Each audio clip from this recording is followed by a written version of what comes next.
અકલાવ ગામની એક સીમમાં ગઈ 8 તારીખે સવારે કેળાના ખેતરમાં એક 41 વર્ષના યુવાન વ્યક્તિની લાશ મળેલી. તેના ભાઈની જાહેરાતના આધારે તપાસ કરેલી. પ્રથમ દ્રષ્ટિએ કોઈ ઈજા જણાયેલી નહીં, પરંતુ જે લાશ મળી તેના નજીકમાંથી જ થોડી માહિતી પોલીસને મળતા ત્યાં રહેતા સંજયભાઈના પરિવારમાં એમના વાઈફ સાથે કોઈ જૂના રિલેશન હોય તેવી હકીકતના આધારે પોલીસે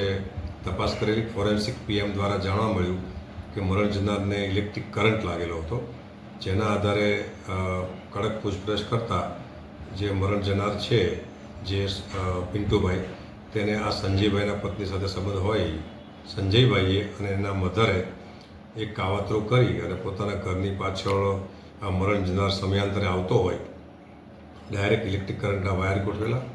અને તે 8 તારીખે રાત્રે તેને કરંટ લાગેલો અને ત્યાં જ તેનું મૃત્યુ થયેલું. બીજે દિવસે સવારે તેની આરોપીની મધર અને આ સંજય બંને સાથે રહી અને લાશને બાજુના ખેડૂતના કેળાના ખેતરમાં મૂકી નાખેલી અને જેના કારણે પુરાવાનો નાશ થઈ શકે એ પ્રયત્ન કરેલા, જેથી બંને વિરુદ્ધમાં મર્ડરનો ગુનો દાખલ કરી પોલીસે હાલમાં બંનેની અટક કરી આગળની તપાસ કરી રહી છે.